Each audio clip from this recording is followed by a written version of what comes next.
अस्सलाम वालेकुम। प्लूरिवर्सिटी पे हम लोग डिस्कस करें आजकल इंडिया पाकिस्तान कॉम्बैट 2025। और जंग की जब हम बात करें तो हम कहते हैं कि one of the first casualties in war is the truth. और हमेशा से एक बैटल ग्राउंड जो होता है that one is the real battle ground. और कंटेम्प्रेरी वॉरफेयर में media is another battle ground जिस पे आप लड़ाई लड़ रहे होते हैं। सो मीडिया के नैरेटिव जो हैं they are vitally important in any war. और same is the case with the current war जिसमें हम देखते हैं कि एक पूरी बैटल है जो कि मीडिया पे भी लड़ी जा रही है। हम मीडिया के नैरेटिव्स को पढ़ने के लिए today we have doctor Sundas Bisharat with us. ये एक उस्ताद हैं, इंटरनेशनल रिलेशंस की उस्ताद हैं। She is heading the international relations department at GHA Suffa university और बहुत अच्छी रिसर्चर भी हैं। और इनकी PhD रिसर्च जो है वो media narratives in war and peace के ऊपर ही है। तो she can explain this particular angle. इन्होंने अपनी थीसिस में पुलवामा अटैक जो इंडिया और पाकिस्तान में 2019 में हुए थे उसके ऊपर जो मीडिया नैरेटिव्स थे उस पर तफसीली उनका जायजा लिया था फ्रॉम थ्योरेटिकल लेंस। और अगेन पीस जर्नलिज्म को, वॉर जर्नलिज्म को ये बहुत क्लोजली जो है उन्होंने पढ़ा भी है और उस पर लिखा भी है। So we are very happy to welcome doctor Sundas Basharat. और we would like Dr. Sundas Bashara to tell us about this current incident, which in some ways again बहुत escalation हमें नजर आती है पुलवामा से। और बहुत ही डेंजरस सिचुएशन है अगेन whenever इंडिया पाकिस्तान जो है वो फाइट कर रहे हो। सो वी नो कि ये एक न्यूक्लियर वॉरफेयर जो है उसका एक जेन्युइन थ्रेट हमारे सामने होता है। सो टेंशंस बहुत ज्यादा हाई होती हैं। Last few days have been extremely tense for all of us. और इस सारे सिनारियों में मीडिया पे जो कुछ भी हो रहा है वो बहुत इंपॉर्टेंट है और मीडिया नैरेटिव जो है उनका रोल बहुत इंपॉर्टेंट है। So from your theoretical angle, from your perspective, how do you see के करंट सिनारियो में इंडिया में और पाकिस्तान में मीडिया नैरेटिव्स ने कैसे इस जो कॉन्फ्लिक्ट है उसको एस्केलेट करने में या डी एस्केलेट करने में उनका रोल रहा है? How do you see this the battle ground on the media front? Thank you so much, Dr. Fatma, for having me. It's always a pleasure to talk to you. Obviously, you're my teacher and my supervisor also. So I am what I am today because of you, and I cannot forget that. Thank you so much. बुलाने के लिए मुझे मेरी राय का इजहार करने के लिए। देखिए, जो बात आपने की कि मीडिया नैरेटिव्स क्या हैं, इसके लिए समझने की ज़रूरत है आज से 2019 के एक वाक़े को जिसको हम कहते हैं पुलवामा अटैक। ये एक वो अटैक था जो कि तकरीबन 40 पैरामिलिट्री पर्सनल्स पे अटैक हुआ। किसने किया किसने नहीं किया ये बात आज भी कहीं फाइलों के बीच में ऐसे गुम हो गई। लेकिन हमें एक नए जाविये से दुनिया को देखने का मौका मिला, which was basically psychological operations, which was basically how media can actually be the tool to portray and to escalate this situation.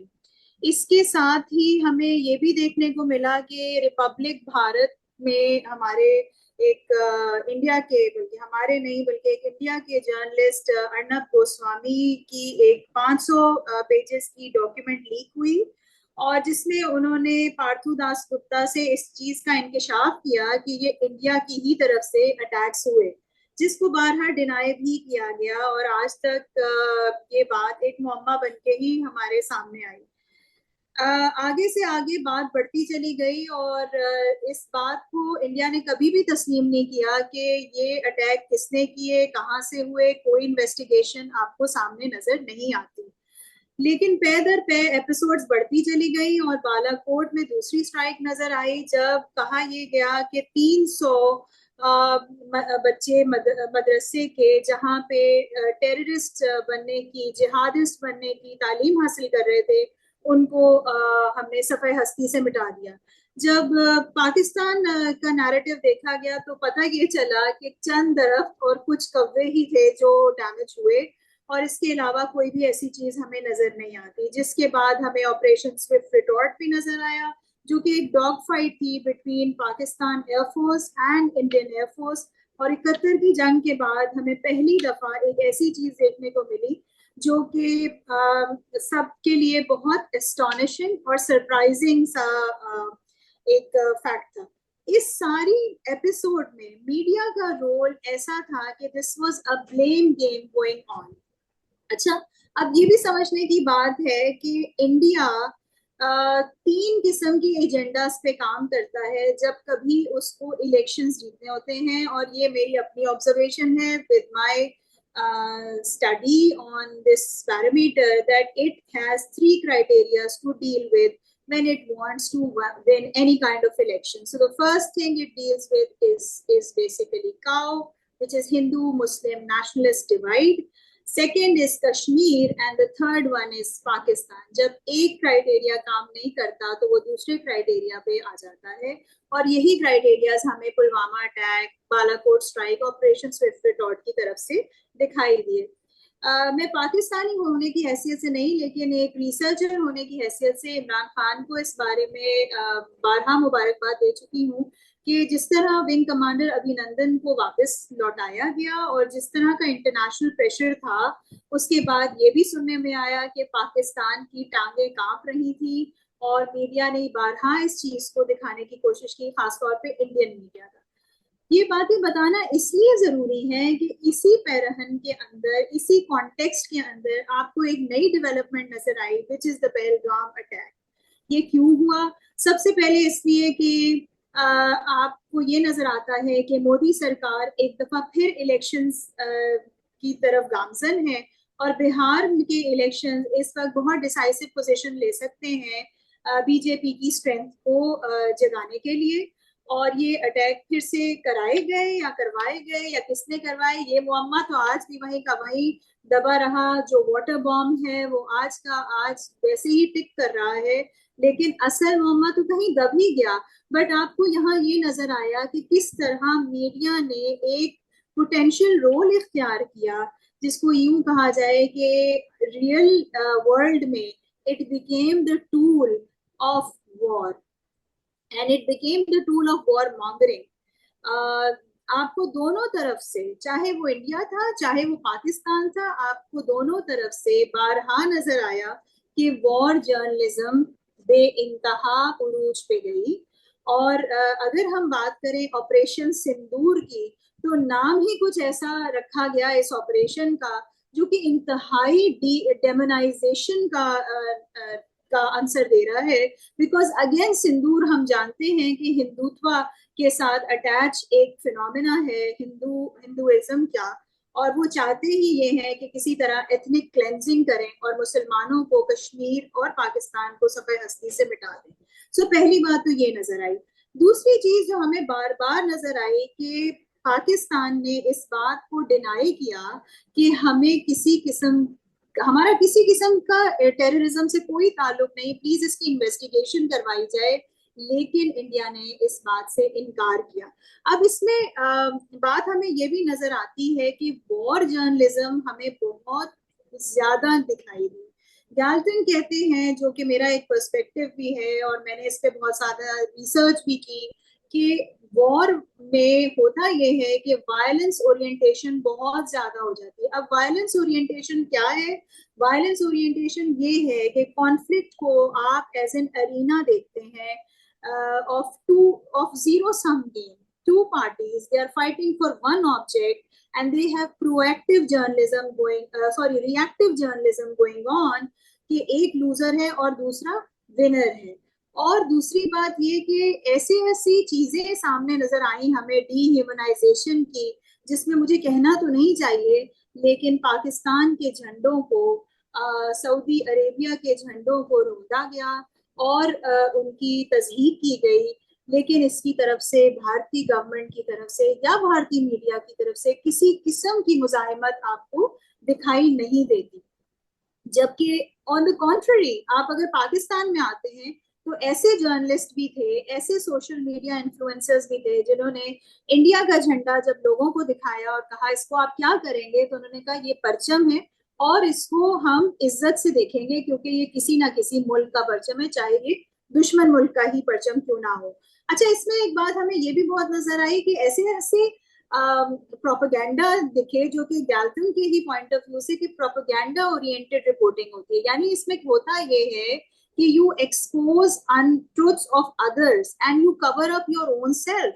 लेकिन इसमें तो कुछ ऐसी बातें भी देखने को मिली कि सी पोर्ट लाहौर का जो है वो जल गया, और कराची का जो पोर्ट है उसमें इंडियन नफरी आ गई, और जी प्राइम मिनिस्टर जो है वो इस वक्त कस्टडी में है, और ऐसी ऐसी बातें देखने को मिली जिसमें मैं समझती हूँ कि it looked more humorous rather than glorification. So fact checking का जो कॉन्सेप्ट होता है, फेक न्यूज का जो एक कॉन्सेप्ट होता है, और उसमें एलिमेंट्स ये हैं कि आप डिसइंफॉर्मेशन की तरफ जाएं, आप मिस इन्फॉर्मेशन की तरफ जाएं, आप ओमिट करें सोर्सेस को, आप ऐसी मनगढ़ंत बातें ले आए जिसके ना कोई सर है ना पैर है, वो हमें बहुत ज्यादा देखने को मिला। And then you also saw elite oriented reporting. क्यों? इसलिए, और ये दोनों तरफ से हुआ, यहाँ मैं पाकिस्तान को भी देखना चाहूंगी क्योंकि यहाँ पे भी सिर्फ आईएसपीआर का नैरेटिव ही जो था वो हमें देखने को मिला। आज भी जनता, चाहे वहां की हो या अवाम यहाँ की हो, वो दोस्त बन के रहना चाहते हैं।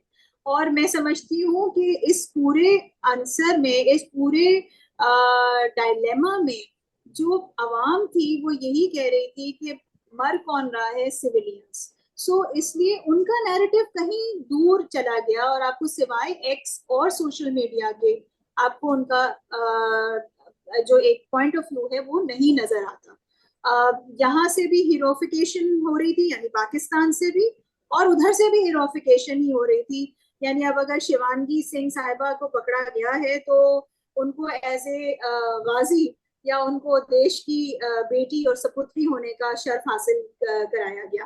फिर अगेन इसमें हमें विक्ट्री ओरिएंटेड चीजें बहुत दिखाई गई। यानी हम ये देख रहे हैं कि पीस जरूरी नहीं है, विक्ट्री ज्यादा जरूरी है।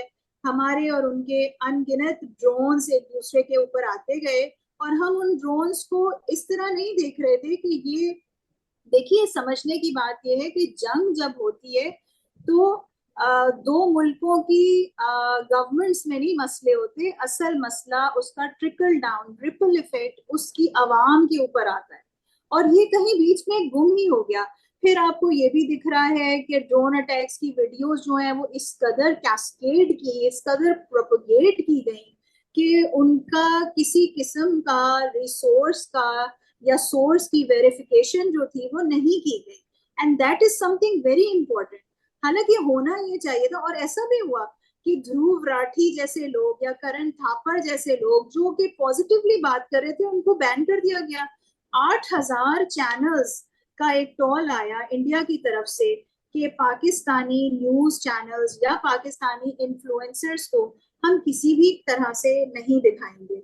सो मीडिया ने इसमें एक बहुत पॉजिटिव, तो नहीं कह सकती मैं, लेकिन एक बहुत ही नेगेटिव रोल प्ले किया।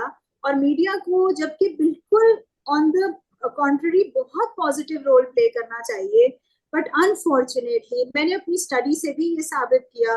और अगर आज गैल्टन होते तो मैं उनसे ये बात भी करती जब वो ये कहते थे कि मीडिया पीपल ओरिएंटेड होना चाहिए, इसमें इंक्लूसिविटी होनी चाहिए, इसमें सिविलियन होने चाहिए, इसमें डाइवर्सिफिकेशन होनी चाहिए, एम्ब्रेसिंग डाइवर्सिटी होनी चाहिए। But I beg to disagree with it that media actually toes the line of the government. Government जो कहती है मीडिया उसका ट्रांसमीटर बन के लोगों को वही बात एज एन एम्पलीफायर देता चला जाता है। ये कोई वॉच डॉग नहीं है, ये लैप डॉग ज्यादा बन चुका है। That's a very good description. Thank you so much कि आपने इतना अच्छा सारी चीज का जायजा लिया। और अगेन बट जो हम कंक्लूजन इससे निकालने की कोशिश करते हैं वो कोई बहुत हौसला अफजा नहीं है, स्पेशली फॉर पीस। हमें नजर आता है कि अभी एग्जिस्टिंग प्रैक्टिसेस जो हैं वो हमें बहुत, पीस का आइडियल तो बहुत दूर चला जाता है। आई वुड जस्ट वांट कि एक दो कमेंट में इफ यू कैन से कि अगेन आगे हम फ्यूचर की बात करें, do we have any chance, हम क्योंकि कोशिश करते हैं प्लूरिवर्सिटी के फोरम पे कि हम बात करें और अगेन हम स्पेस दें डाइवर्जेंस ऑफ व्यूज की। हमें बहुत जो डिफरेंट व्यूज हैं उनको स्पेस दें कि आके डायलॉग करें, एक दूसरे से जो है वो ओपनली बात करें, बजाय कि मुखालिफ के आइडियाज को बिल्कुल दबाने के। सो आई थिंक ये जो क्रिटिक का आंसर है और क्रिटिक को एक्सेप्ट करने का आंसर है, और इस बात से कि हम अपने से मुखालिफ व्यू से बात करने के लिए तैयार हों और उसको सुनने के लिए तैयार हों, उसके साथ काम करने के लिए तैयार हों for the mutual benefit of all. इन सब आइडियाज की हमें स्पेस इस वक्त तो नजर नहीं आ रही। How do you see the future, let's say another 5 to 10 years, इस खत्ते में और पूरी दुनिया में? आपको मोर ऑफ द सेम नजर आता है, और do you think there can be some learning? कहीं ना कहीं हम लर्न करके ग्राउंड लेवल पे कुछ चेंज लेकर आ सकते हैं towards greater peace. Again, top पे तो हमें बहुत प्रॉब्लम्स नजर आती हैं। मैं पीस एजुकेशन पे कितने सालों से काम कर रही हूँ। I think the only people जिनको हम सबसे पहले पीस पढ़ाना चाहिए वो लीडर्स हैं। और any one with basic education of peace and critic, they should not be qualified to become leaders, because whatever efforts we make at ground level, they're totally lost जब ऊपर आपके इस तरह के लोग होते हैं who have a very narrow world view of again victory and glory and war and all these things. So एक तो मुझे ये समझ आती है कि कुछ हम लीडर्स जो हैं उनकी क्वालिटी बेहतर हो तो मे बी टॉप लेवल पे वो चीजें भी जो हैं वो बेहतर हो सके। लेकिन ग्राउंड पे आपके ख्याल में कुछ चीज हम ऐसी चेंज कर सकते हैं जो अगले 5 सालों में, 10 सालों में दुनिया को बेहतरी की जानिब लेकर जाए? This is just a broader question and your honest take on that. How do you see the देखिए नेक्स्ट? मैम, बात ये है कि इंटरनेशनल रिलेशंस में आप भी जानती हैं और मैं भी जानती हूँ, लुई डायमंड जिन्होंने मल्टी ट्रैक डिप्लोमेसी का कॉन्सेप्ट फर्स्ट टाइम दुनिया में दिया, तो उन्होंने कहा कि ट्रैक 1 भी एक चीज होती है जो कि ऑफिशियल्स होते हैं, और ट्रैक 1.5 होते हैं officials and civilians. Then he came up with another idea, which is basically track 2. And that is where we can play a very positive role. मैंने हमेशा ये बात बहुत ही खुशी से कही है कि अपने बेडरूम और अपनी स्टडी में बैठ के मैंने इंडियन स्कॉलर्स से बिल्कुल ऐसे ही बात की है जैसे मैं इस वक्त आपसे करती हूँ। और हम कभी टीना सानी तो कभी लता मंगेशकर और कभी मेहदी हसन और कभी रफी साहब की बातें करते थे। So we tried to discuss the humanizing factor that actually has the common ground between us and them. देखिए, अगर हम रिवाइंड के बटन को छोड़ दें और आगे बढ़ने की कोशिश करें तो जिंदगी शायद थोड़ी सी बेहतर हो सकती है। आपने देखा एक साइकोलॉजिकल फैक्टर है पीटीएसडी का, एक phenomena, post stress traumatic disorder, कि when you keep on repeating the history which has happened in the past with you, you can not move forward. So you need to focus on it. देखिए, इस वक्त इसलिए हमें बहुत सख्त जरूरत है, हम दोनों न्यूक्लियर पावर्स हैं और इस वक्त हम इस नहज पे थे और बीइंग एकेडमिशियंस आवरसेल्व्स हम ये फोरसी कर रहे थे। जब आम लोग हमसे पूछते थे आगे क्या होगा, आगे क्या होगा, तो अल्लाह ना कहीं हमारे जहनों में आता था कि कोई एक बंदा भी न्यूक्लियर बटन्स को ना दबा दे, बहुत बड़ा मैसिव किस्म का इशू हो सकता है। मैं ये समझती हूँ कि बजाय अमेरिका, बजाय मेजर पावर्स, बजाय चाइना, हम खुद क्यों नहीं साथ बैठते? हमारे पास इतने सारे कॉमन ग्राउंड्स हैं। Why we keep on listening to what our leaders are saying? I know they take potential decisions, but then we as academicians, our celebrities can play a very positive role as well. But unfortunately, इस dilemma में मैं देखती हूँ कि Indian celebrities were more warmongering and they were jingoistic. They were glorifying Hindu nationality and their nationalism rather than going for something which is known as mutual cooperation. और दूसरी बात ये भी कि अगर I.W. Zartman की फिलोसफी को देखा जाए, which is mutually hurting stalemate, जब दोनों पार्टीज ये रियलाइज कर लेंगी कि हम इससे आगे गए तो कैटेस्ट्रोफिक सिचुएशन हो सकती है। दूसरी बात देखिए, हमारे पास बहुत सारी एंटाइसिंग अपॉर्चुनिटी है, हमारा ट्रेड बैरियर इतना ज्यादा है, इंडिया दुबई के रास्ते हम तक चीजें पहुंचा रहा है। सो बजाय दुबई के रास्ते जो चीजें पहुंचा रहा है, आपस में इल्हाक करें, और क्यों नहीं ट्रेड कम्युनिटी में, बिजनेस कम्युनिटी में, सेलिब्रिटीज में, मेरे और आपके जैसे जो टीचर्स हैं वो आपस में कम्युनिकेशन करें। आपको याद होगा कि आओ दोस्ती करें, चलिए अमन की आशा तो बहुत हम उसको कहते हैं कि जी ये बड़ा कमर्शियल एक कॉन्सेप्ट था, लेकिन आओ दोस्ती करें कहाँ गया? कि जब स्कूल के बच्चे, सिटी स्कूल के बच्चे दिल्ली गए और उन्होंने दिल्ली को विजिट किया, and they had a very different narrative to talk about. So I see, I mean, I'm sorry, but I sound very optimistic. Being a peace analyst myself, I see always half glass full. We can sit together still. And अभी भी अगर आप देखें तो हमारे Instagram, हमारे x, हमारे Facebook, उनके सेलिब्रिटीज की चीजों को फॉलो हम कर रहे हैं, तो हम एक तरफ से ऐसा क्यों कोई फोरम नहीं बनाते जहां पे हम म्यूचुअल अंडरस्टैंडिंग से, forgetting about what past was there, keep it aside and let's move forward. लेकिन वही बात आ जाती है, इरादे बांधता हूँ, तोड़ देता हूँ, कहीं ऐसा ना हो जाए, कहीं ऐसा ना हो जाए। तो ये बहुत जरूरी है इस खित्ते के लिए कि किसी भी किस्म का ट्रिकल डाउन इफेक्ट जो है वो हमारी आने वाली जनरेशंस को तबाह कर सकती है, और ये बहुत सब जरूरी है। Thank you so much, Dr. Sundar Bisharat. It's a pleasure talking to you, and we are going to end at this hopeful note. Definitely people to people contact जो है, और दोनों साइड पे हम देखते हैं nobody wants war. ये needless wars जो हैं, इनका टाइम अब गुजर जाना चाहिए, because we all realize कि we can move far beyond in future for the benefit of all people. So let's hope कि inshallah when we realize it, हम इन चीजों को कंस्ट्रक्ट भी कर सकते हैं। सो होपफुली चीजें बेहतरी की तरफ जाएं इस पॉइंट से। तो thank you so much doctor Sundar Basharat, it's pleasure talking to you. Thank you, ma'am. Equally, the feelings are equally mutual. Thank you. ये चैनल को सब्सक्राइब कीजिए, कमेंट करके अपना फीडबैक दीजिए और अपने दोस्तों के साथ वीडियो लिंक को शेयर कीजिए।